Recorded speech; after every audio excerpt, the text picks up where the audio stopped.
السلام علیکم و رحمت الله و برکاته. بسیاری برادرها داروهای پرستاتید و داروهای سحر و جادو از تاجیکستان طلب میکردن که با ما را روان کنین و دیگر نوعی داروها برای بغم درد، برای سوستف، برای دیگر دردها. الحمدلله که در تاجیکستان مغازه‌ای که برای داروها هستی در شهر قرغان تپه و میتونه که دستفکه کنه برای شما را در با شهر دوشنبه را و کلا و دیگر جاها که مثال زکات کنین انشاءالله.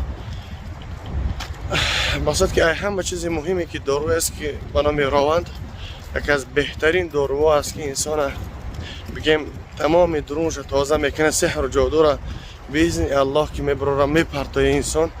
یعنی ای بگیم پرایت که خدمت الحمدلله 90% مردمی که دادگیم الحمدلله که مومنتاً رزولت دادگی هست. با اون خاطر انشاءالله که رقم هایی که در روی اکران میبینین میتونن که انشاءالله که زنگ بزنین و کسی که حجامه کنی میاد در جای ما شهر مسکو مترو شولکوفسکی و مترو لوبلینا این هم خیلی توکیو انشاءالله که تحفه داده میشود.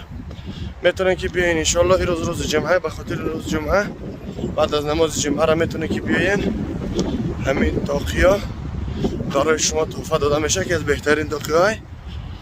میتونن که انشاءالله بیاین رقم های لوبلینا و رقم های شولکوفسکی مترو در ما هسته. به نزدیکی انشاءالله که پیتر گرفتیم در پیتر هم همین گونه توکیو را تحفه میکنیم برای شخصیت هایی که حجامه کردنی میخواهند و حجامه میکنن به اذن الله.